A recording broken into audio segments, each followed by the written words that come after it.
And Levis and Florida quarterback Anthony Richardson are two of some of the more polarizing prospects in this draft class, okay? Richardson's pro day coming up March 30th, by the way, that's next Thursday. But last season was Richardson's first as a starter. He completed only 54% of his passes, but was a major threat on the ground, running for 9 touchdowns, being sacked only 13 times. As for Levis, last season, his second as a starter, had a decline in his production in the passing game and was less of a rushing threat, running for only 2 touchdowns and taking 36 sacks.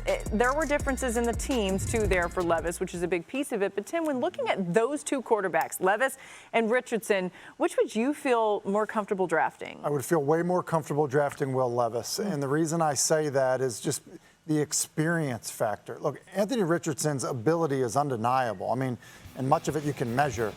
He's got like 13 starts under his belt. You know, Will Levis is nearly 40. And while, you know, on film, there's going to be some good and bad. There's good and bad for all these prospects, even the guys that, you know, haven't started as much. I think the experience is important, and I think the experience and the type of offenses that he played in at Kentucky are important. And I think the fact that he played oftentimes with inferior talent around him is important because oftentimes when you go to the NFL, there won't be that disparity that you experience. And so I think there's a lot to like about both prospects.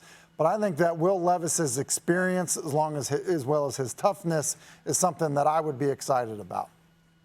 Well, guys, I think you take Anthony Richardson over Will Levis because he's the more game-breaking talent. I called his game against Texas A&M last year, and I saw a quarterback who had full control at the line of scrimmage, checking in and out of plays. He made the easy throws. He made the spectacular look easy on his way to a QBR of 94.4. Now, when you talk about Anthony Richardson versus Will Levis, Laura, you know this. When the glasses go on, the facts come out. Here they go. So I'm going to put these glasses on for you. There we go. And here we go.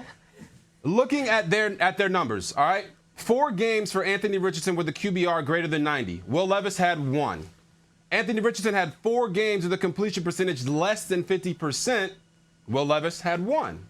Anthony Richardson had 6 games with less than 15 completions. Will Levis had 4. So what that tells me is that at their greatest, Anthony Richardson is better. And at their worst, Anthony Richardson can be the worst. So if I'm a coach, I'm saying, give me Anthony Richardson so that I can develop him and make him be more consistently the best version of himself. That's why I would take Richardson over Levis.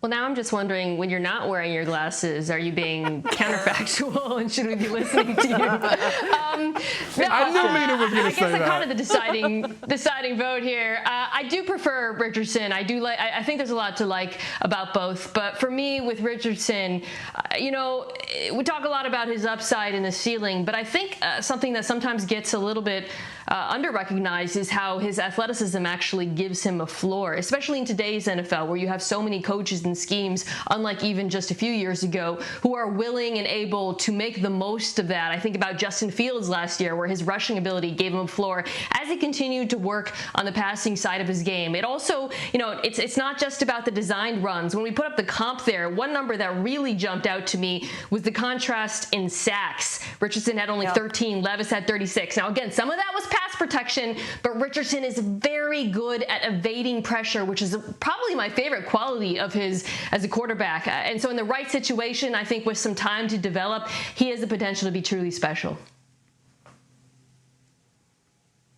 And also, guys, that run threat that Will Levis provides, we couldn't see that this year. We didn't see that. So I would throw 2022 out. I would not evaluate Will Levis in 2022, only 2021 when he had 9 rushing touchdowns. This year, the last 8 games, 0 rushing touchdowns. The kid could not move. So he is that dual threat quarterback. He can be what Daniel Jones has been with his legs in the NFL, one of the top 5 or 6 running quarterbacks as well in the National Football League.